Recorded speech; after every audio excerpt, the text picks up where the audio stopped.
Hello, my name's Steve Stewart. I'm the founding consultant of Vric Consulting, and this is Vricipedia, your guide to children's services, recruitment and retention, chapter 9.2.2.9, DFE data, regional snapshots. This one is the West Midlands. Okay, and if you're from the West Midlands, this is your first one, you might want to go back and look at the introduction, but I'll try and take you through as to what we do here as we go along.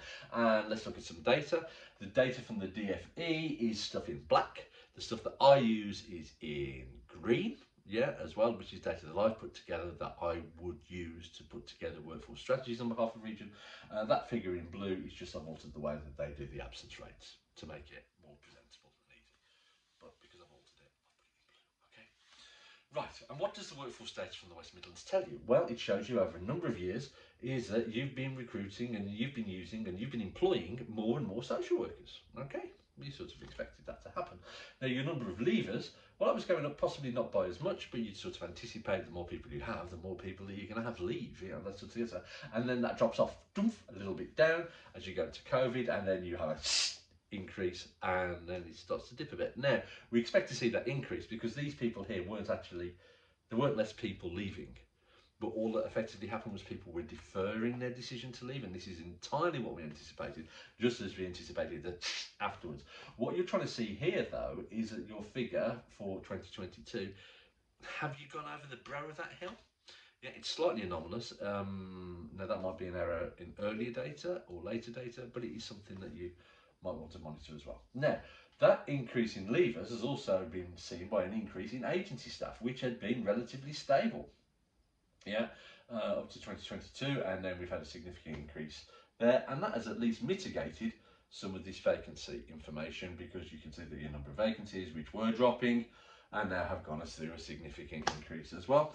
And then we come to the first set of figures, which are in green, which is your overall shortfall, which is my primary measure. Okay, because if you have a situation, and you can go and look elsewhere on this, and where we've written about it extensively, is that if you have more resources within your region than you actually need, yeah, or that is close to zero as possible, and be that temporary or permanent, you provide a pull back to permanent employ.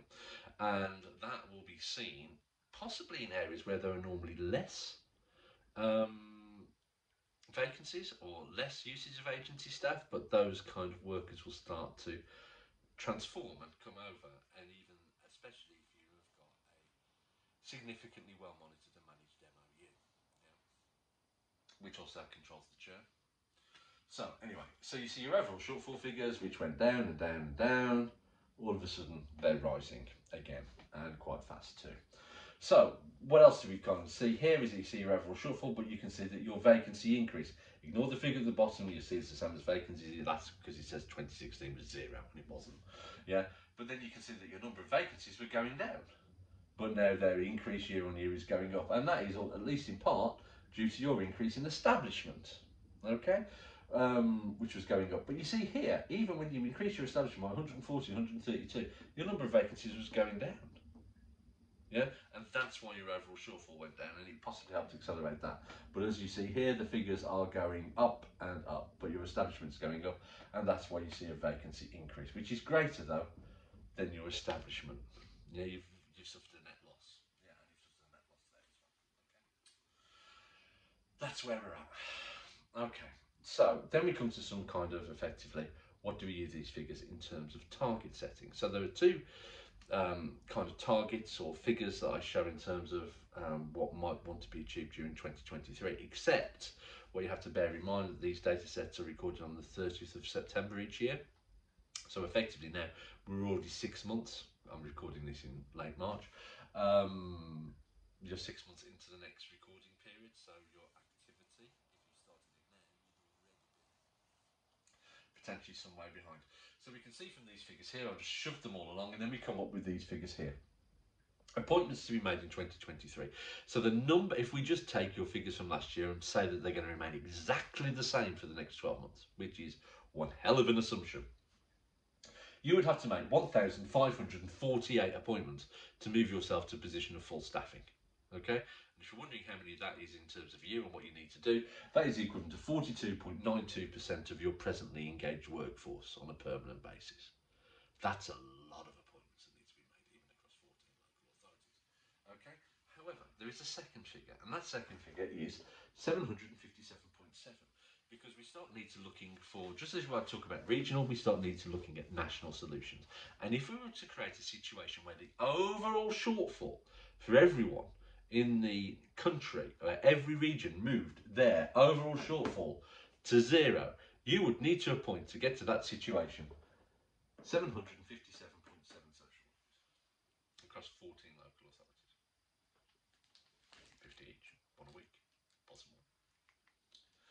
One other figure I want to bring to your attention is your absence statistics, which you can see we're going down and going up, and you will notice that absence is always sort of outstripped overall shuffle, but you can see that actually if you've got 167 overall gaps, but at the same time you've got 162 people off sick at any one time, that's a lot. Do you know what I mean? And that figure is going up where it was going down. So it's just something that you might want to consider and address. There isn't necessarily causality, but there is correlation. Ah, yes, okay, but you're going to say, Steve, this is the West Midlands. Are you going to address the elephant in the room? Are you going to ask the question? Yes, I am. So, Steve, why are you so bloody handsome? And the answer is, I don't know, but stop going on about it. We've got recommendations to come up with. So, recommendations for the West Midlands. Well, that leaves figure is anomalous. So you do need to monitor that closely, especially if it's 6 months in. Is it going down? Is it going high? Is there some kind of issue there? What you need to do as well is that you need your contingency actions to be swift and reactive. So yes, I know you want to be proactive wherever you can, but you need to have the ability to react to situations as well.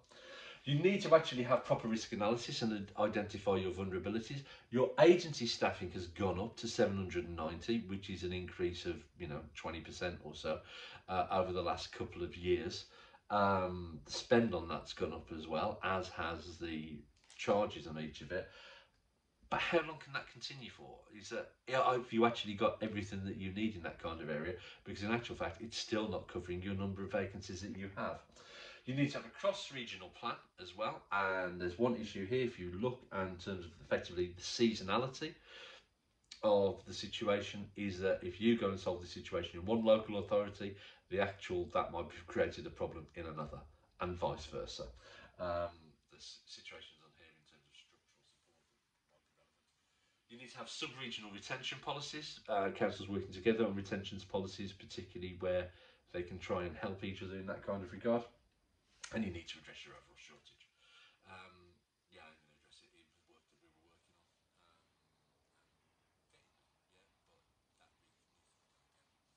on. And you need to share your perm staff MI against that regional plan. So if you have got a plan for your, as we said, for the region, is that there's that, and it needs to be reporting that data into that, and that needs to be to enable decisions to actually see how effective things are, or if it needs to be remodelled as it's going along. Okay.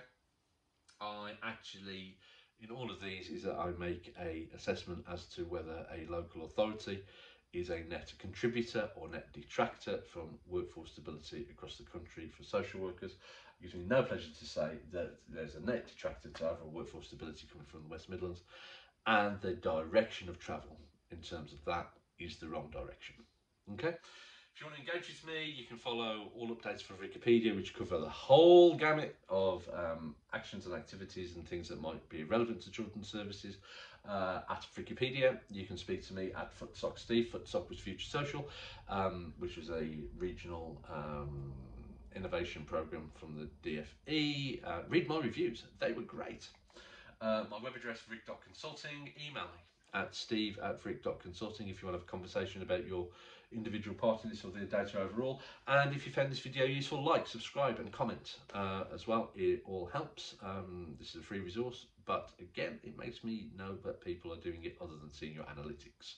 Okay, and that's me. If you want to get in contact, we'd love to speak to you. If not, good luck, take care, and I will see you soon.